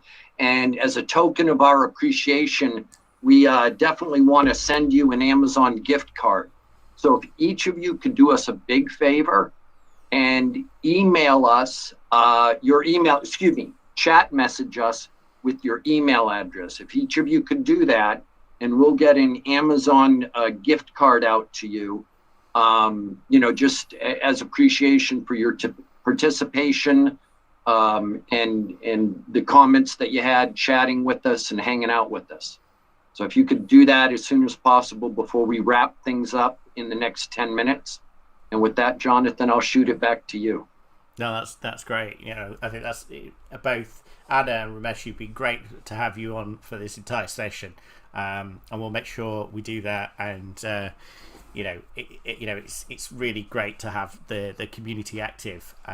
So I'm gonna add in. I know we've only got 3 more questions here, and you know we probably covered some of them already. So I'm gonna kind of flick it back to this last 10 minutes.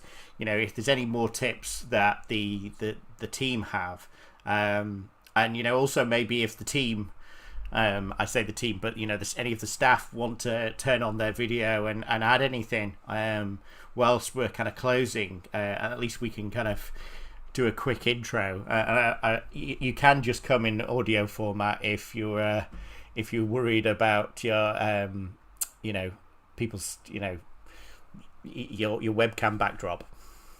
Yeah, and I'm really going to put somebody on the spot here, because I'm going to mention somebody that goes back a long ways for me.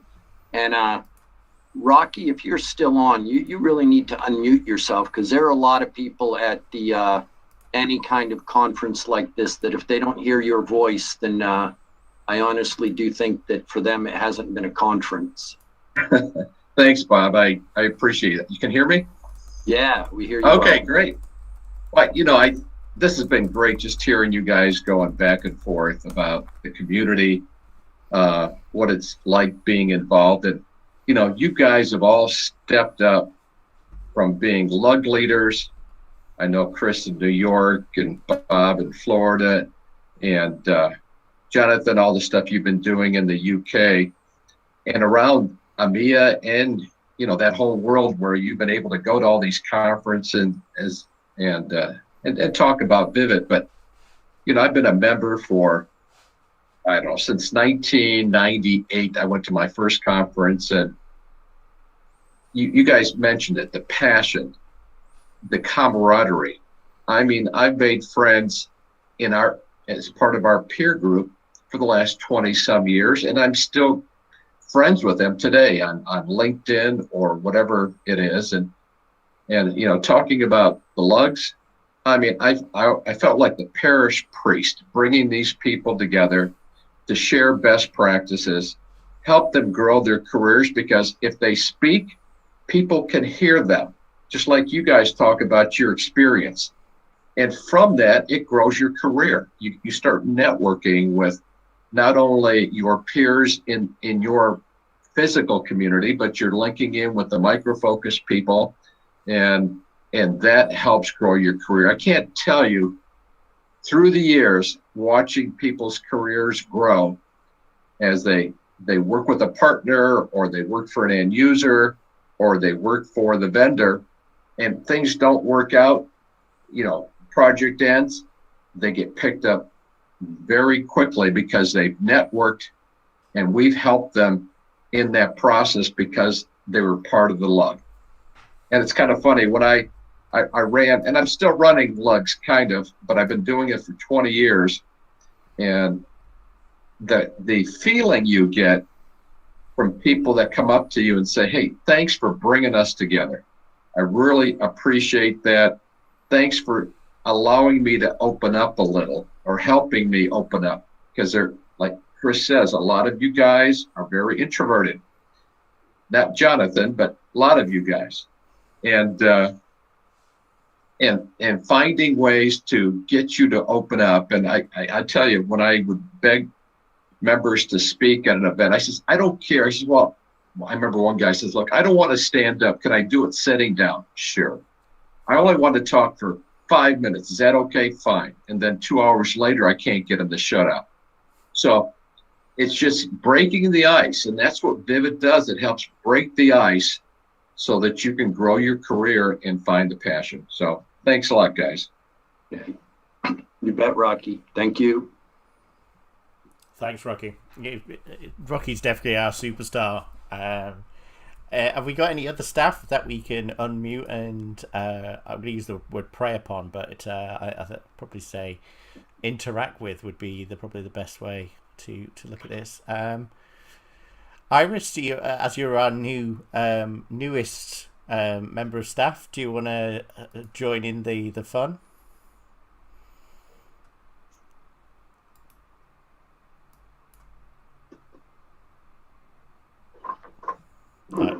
Hey, can you hear me? We can indeed. How's Iris, things in Germany? Yeah, good evening.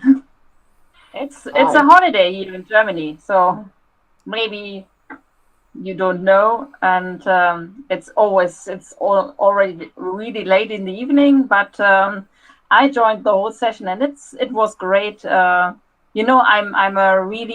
not being so long now a Vivid staff member. I started to work in October, and it's always fun for me and always exciting to hear about your expertise, what you have done all the times, how long you have been with Vivid already. So it was a great session also for me. And I think one of the great things, Iris, is you've got a really big community in Germany who are wanting to start up a new local user group. Can you tell us a little bit more about that and how that came about? You mean, Jonathan, the user community we are here doing was the TQA local SIG user group? Yeah. Yeah, we have a really active one. So we have 3 leaders, 3 or 4 leaders here who are doing this job, especially within this topic area of testing, all-around testing, ALM Octane, and they are really active. So despite this challenging situation we will all have here globally due to this COVID situation, they started to encourage their active members of their chapter to join virtual meetings. So we already did one that was a special one.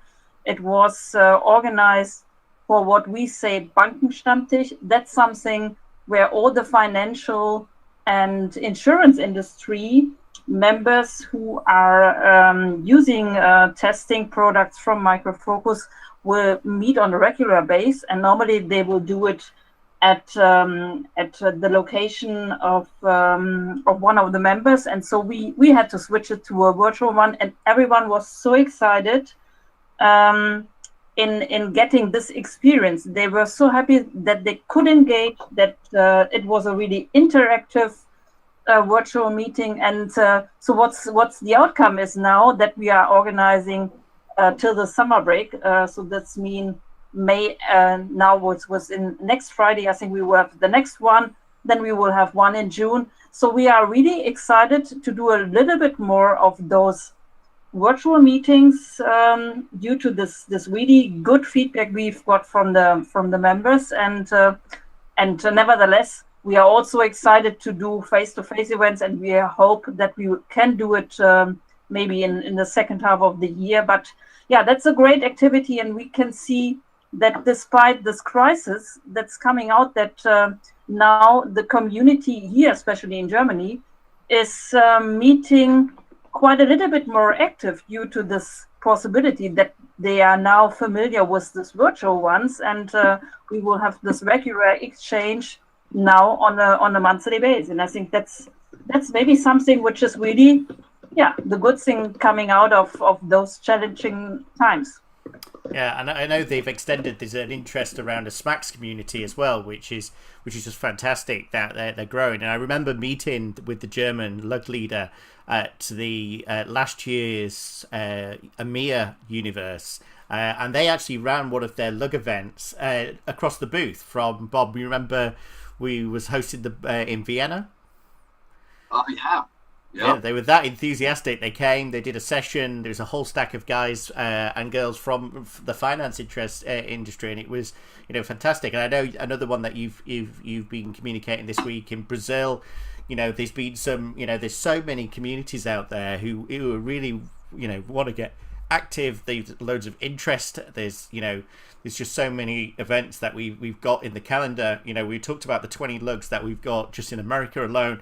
We've got similar numbers that we want to try and get across EMEA and the APAC regions as well. So we're a big, worldwide 128 different countries that we're in.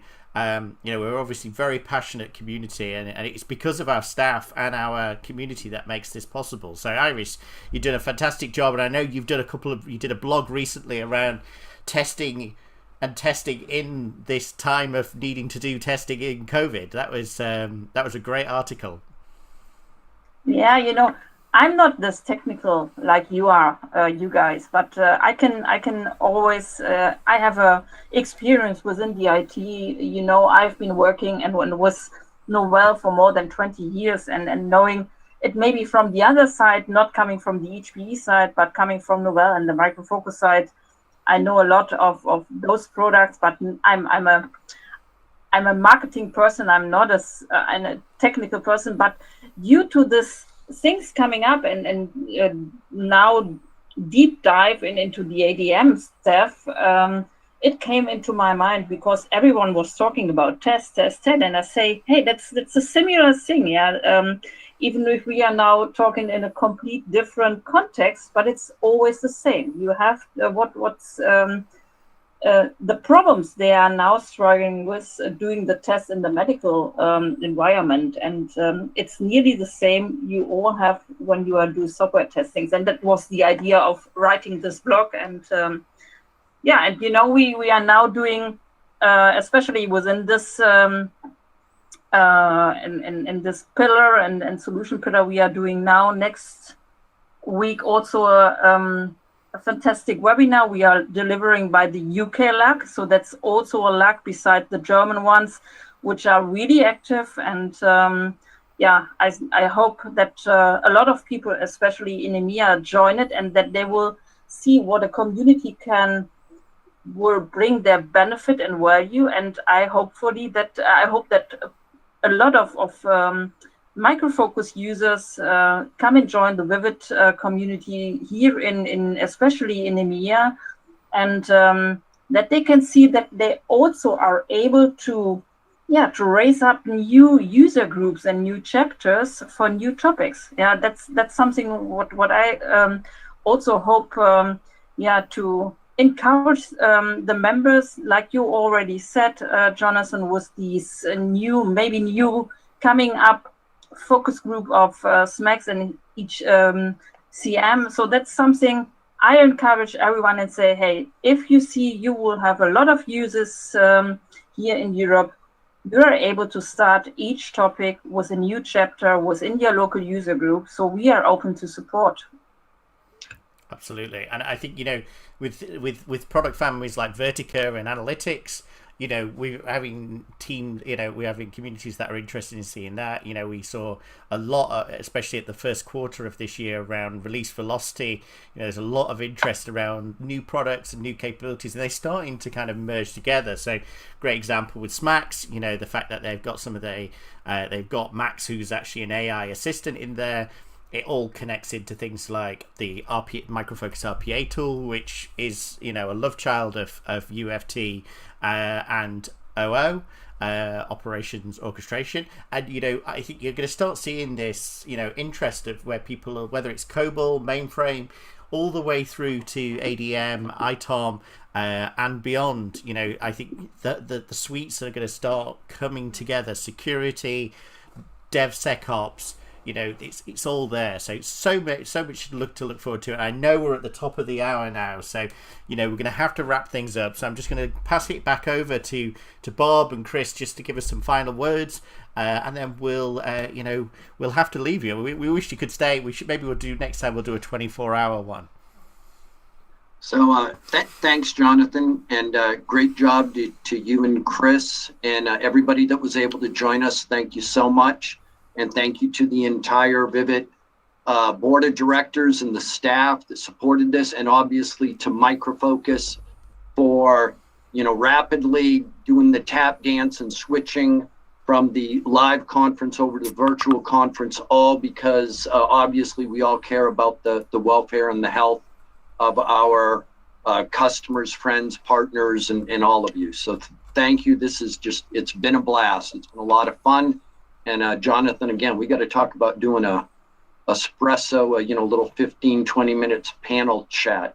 Yeah, no, really absolutely. And I'm going to revise my names of the Micro Focus products.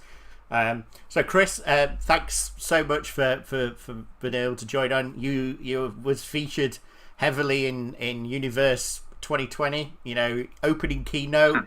You were mixed in there. That's right. You walking, looking very cool. I thought it could have been Pulp Fiction, right? It looked like you were just smooth. Yeah. You had your 8 screens on your desk.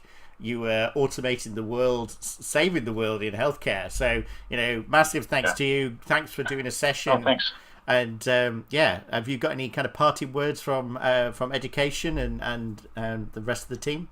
Yeah, I mean, just never stop trying to learn. So, use the community to learn more, and push us when you think there's things that we should be doing, because, we unfortunately, those of us on the board are only from certain walks of life and only certain experiences, and push us when there's things that you think we should be getting the word out about, and maybe we'll even find a way to help you as an individual find your voice. So for all of you tuning into us now, and anyone that has a chance, if we have this as a recording for people to watch, just don't stop learning, and just leverage us as a community, and come and just hang out with us virtually or in person. The next time we're in person, we'll definitely have a toast to all the different community members, and just hang out and have a really great time. So just thanks for being there with us, and have a blast. So thank you. Thanks, guys. And massive thanks to the staff. So, quick call out. You heard from Iris. Great, Jill. Thanks, Jill, so much for organising this. Stephanie's on the call as well, and Terry. But we couldn't do it without our staff and our volunteers. If you're not a member already, go and check out vivit-worldwide.org and sign up today. All right. Have a happy day. Have a happy day, guys. Stay safe.